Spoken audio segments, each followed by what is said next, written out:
전주 항공대대의 헬기 비행 노선을 두고 완주 국민들이 반발하고 있습니다.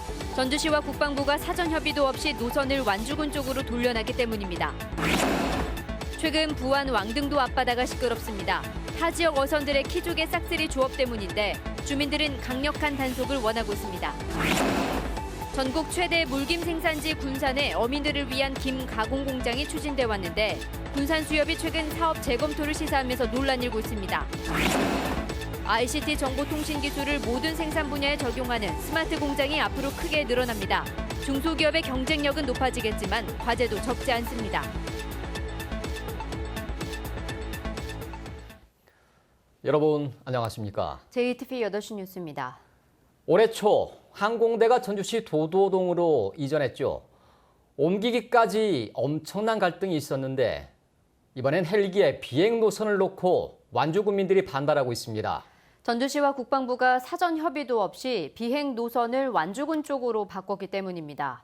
하지만 전주시는 최소한의 입장조차 내놓지 않고 있습니다. 정원익 기자의 보도입니다. 부지 선정 등을 놓고 5년간의 진통 끝에 지난 1월 전주시 도도동에 자리 잡은 항공대대입니다. 전주시는 환경영향평가 결과에 따라 헬기 비행 반경을 2km로 예상하고 김제와 익산 일부 지역 주민들에게 보상을 마쳤습니다. 그런데 전주시와 국방부가 지난 2월 갑자기 헬기 노선을 반대편으로 옮기더니 헬기 기종이 바뀌었다며 노선 반경을 6.6km까지 늘렸습니다. 이 때문에 완주군 이서면 10개 마을을 포함한 상공에서 하루에 많게는 20차례씩 200~300m 높이로 저공 비행을 하고 있습니다. 문제는 완주군과 완주군 이서면 주민들이 바뀐 노선을 전혀 몰랐다는 겁니다. 헬기 소음 피해가 커지면서 뒤늦게 노선 변경을 알게 된 주민들은 반발하고 있습니다. 전주시하고 그 항공대하고 같이 협의해서 했다고 그러는데 그러면 비행기가 왜 완주군 이선면으로 날르냐고 그랬더니 활주로를 짓고 나서 그려보니까 거기까지 가게 돼서 미안하다고 이렇게 얘기를 하는데 이거는 소도우술 얘기지. 완주군 의회는 전주시와 국방부가 아무런 협의 없이 헬기 노선을 결정한 건 완주군을 무시한 처사라며 백지화를 촉구하고 있습니다. 헬기 노선을 일방적으로 무리하게 추진함으로써 완주 군민의 분노를 자아내고 있습니다. 지금이라도 당장 국방부 관계자와 전주시장은 완주 군민께 사죄해야 하고 원천 백지화를 주장합니다. 국방부와 전주시는 답변을 꺼리고 있습니다. 특히 전주시는 항공대대 언론 창구를 담당 국장으로 일원화했는데 해당 국장이 향후 대책을 묻는 질문에 제대로 응하지 않아 무책임하다는 비판을 받고 있습니다. 전화를 받으셔야 저희가 뭐 뵙고 뭐 여쭤보든가 뭐 하실 거 아니에요? 저도 바쁘니까. 근데 내가 했을 곳이 없어. 3년 전 예비군 훈련장 이전 문제를 놓고 완주군과 갈등을 겪던 전주시가 이번에는 일방적으로 헬기 노선을 정해 또 다른 갈등을 키우고 있습니다. JTB 뉴스 정원익입니다. 요즘 부안 왕등도 앞바다가 시끄럽습니다. 키조개 군락지라는 소문을 듣고 지난해부터 전남 어선들이 몰려와 교업을 하면서 부안군 어민들과 갈등을 빚고 있습니다. 그 현장을 주혜인 기자가 취재했습니다. 뱃머리에 노란 띠를 새긴 잠수기 배 위로 조업을 마친 다이버들이 올라옵니다. 배 한쪽엔 이미 채취한 키조개들이 수북히 쌓여 있습니다. 모두 전남 지역 어선들. 이곳에서 양질의 키조개가 잡힌다는 소문을 듣고 몰려온 겁니다. 최근 들어 키조개 군락지로 각광받고 있는 부안 왕등도 앞바다입니다. 제 뒤로 보시는 것처럼 전남 여수의 잠수기 배들이 이른 새벽부터 나와 조업을 이어가고 있습니다. 헌법재판소가 해상 경계를 획정할 때 적용하는 등거리 중간선 원칙에 따라 부안 왕등도 앞바다는 전라북도 해역입니다. 이를 근거로 전라북도와 부안군 부안해경은 이 구역의 행정 업무를 담당하고 있습니다.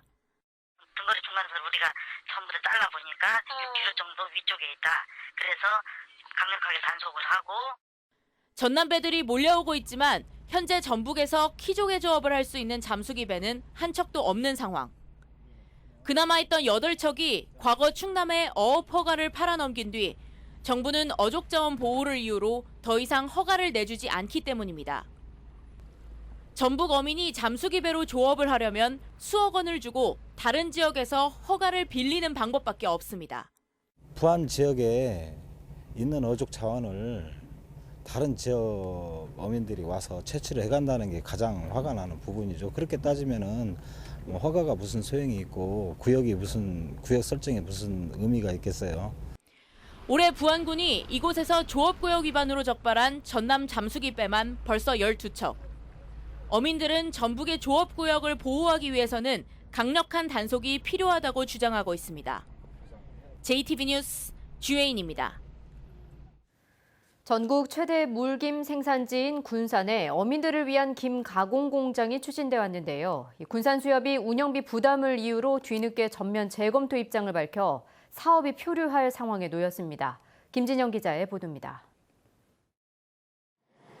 바다에서 걷어올린 싱싱한 물김이 경매를 위해 육지로 옮겨집니다.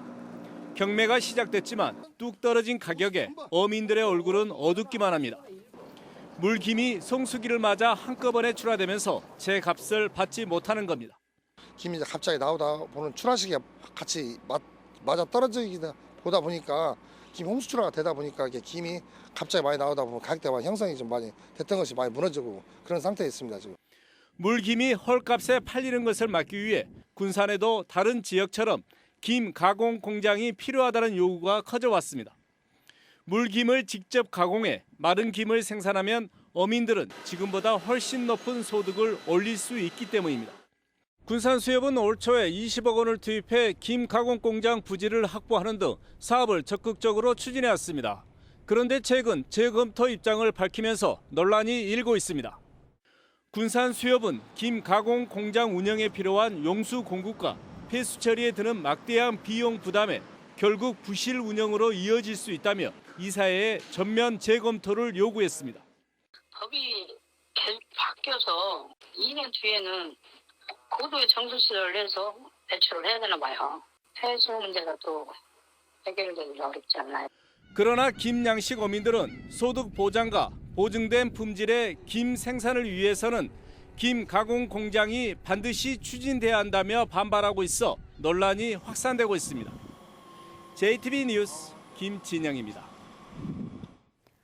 전북 소상인 대표자 협의회가 오늘 기자회견을 갖고 대형 유통업체의 노브랜드 매장이 잇따라 진출하면서 골목 상권이 크게 위협받고 있다며 정부와 전라북도의 대책 마련을 촉구했습니다. 소상인 대표자 협의회는 노브랜드 매장의 입점을 막기 위해 정부와 정치권이 유통산업 발전법을 개정하고 전라북도와 전주시가 지역 경제와 소상인 생존권 지키기에 적극 나설 것을 요구했습니다. 민주당이 수도권 공공기관의 2차 지방 이전을 총선 공약에 포함하는 방안을 검토하고 있습니다. 윤호중 민주당 사무총장과 송재호 균형발전위원장은 최근 한 대담에서 내년 총선 공약으로 공공기관 120여 곳의 추가 이전을 검토하고 있으며 대상 지역은 혁신도시가 아닌 구도심을 생각하고 있다고 말했습니다. 전라북도는 공공기관 추가 이전이 현실화할 경우 농생명 기관들과 함께 한국투자공사와 같이 금융중심지 조성에 도움이 될 수 있는 기관들의 유치에 기대를 걸고 있습니다. ICT 정보통신 기술을 생산 과정의 전 분야에 적용하는 스마트 공장이 앞으로 크게 늘어나게 됩니다. 이렇게 되면 중소기업의 경쟁력은 당연히 높아질 수 있습니다. 좋은 거야 다 알지만 스마트 공장을 확대하기 위해선 과제가 적지 않습니다. 역시 돈 문제입니다. 송창용 기자가 보도합니다. 전북의 첫 번째 스마트 공장 시범 공장인 자동차 부품 생산업체입니다. 컴퓨터 모니터를 통해 작업자와 작업 현황, 시간당 생산량 등을 확인할 수 있습니다. 설비 제어와 정보 집계가 모두 자동화되어 있습니다. 검수라든가 설비 점검을 자동화해서 비용을 절감할 수 있고 불량 발생을 최소화해서 클레임 비용을 절감할 수 있습니다. 전라북도와 전북지방 중소벤처기업청 등이 스마트 공장 확산에 본격적으로 나섭니다. 전북 테크노파크를 스마트 제조 혁신센터로 운영하고 전주에 스마트 공장 배움터를 구축하기로 했습니다. 또 스마트 공장 육성 사업비와 중소기업 육성 자금 등을 활용해 올해 81개 중소기업을 스마트 공장으로 만들기로 했습니다. 기업에 맞게끔 사실은 수준을 정해서 하면 되고요. 하면서 사실은 좀 고도화 필요성이 있으면 저희가 또 추가적으로 지원을 할 필요도 있습니다. 하지만 경영 상황이 어려운 전북 중소기업은 초기 비용 부담 때문에 스마트 공장 전환에 소극적입니다. 스마트 공장으로 전환한다 해도 이를 운용할 전문 인력도 크게 부족합니다.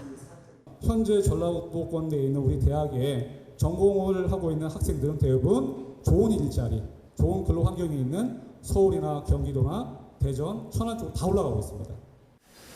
또 스마트 공장으로 전환하면 새로운 관리 일자리가 만들어지지만 기존 일자리가 사라지기 때문에 전환 근무와 교육 등 대책 마련이 필요합니다. JTB 뉴스 송창용입니다.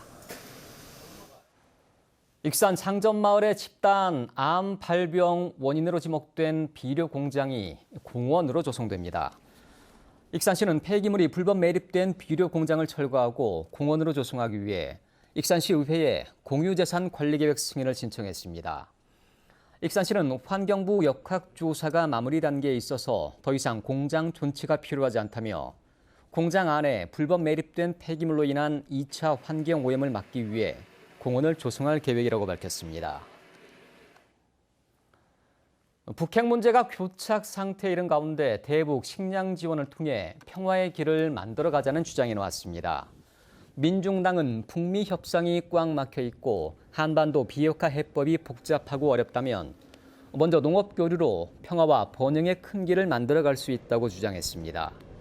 또한 북한의 식량 사정 악화와 한미 정상 간의 긍정적인 반응으로 절호의 기회가 열리고 있다며 정부가 책임 있게 나설 것을 주문했습니다.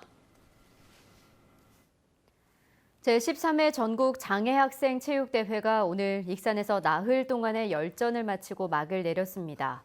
승패를 떠나 한계에 도전하는 장애학생들의 아름다운 도전이 눈부시게 빛났습니다. 오정현 기자입니다.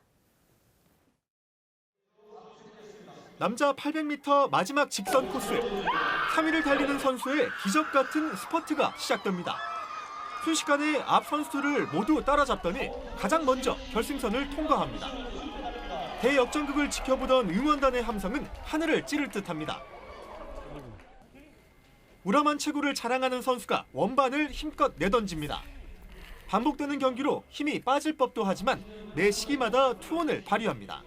메달 색깔에 신경 쓰지 않고 일단 제가 생각했던 저의 한계의 기록에 좀 도전해보고 싶었던 것 같아요. 그래서 항상 제 기록 깨기 위해서 던졌던 것 같습니다.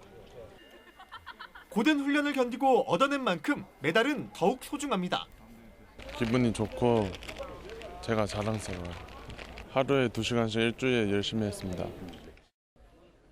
때이른 더위가 덮쳤지만 선수들의 체전에 대한 열망보다 뜨겁진 못했습니다.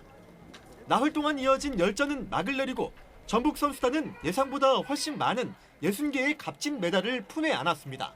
아무 사고 없이 잘 치러진 것에 대해서 우리 선수단들한테 너무 감사하게 생각을 하고 있고, 특히 훈련시키느라고 애써주신 우리 교사님들, 그다음에 인솔을 해주신 우리 감독 코치님들한테 수고했다는 말씀 좀 전해드리고 싶습니다. 오는 25일부터는 48번째 전국 소년체육대회가 다시 익산에서 개막해 나흘 동안 이어집니다. JTB 뉴스 오정현입니다.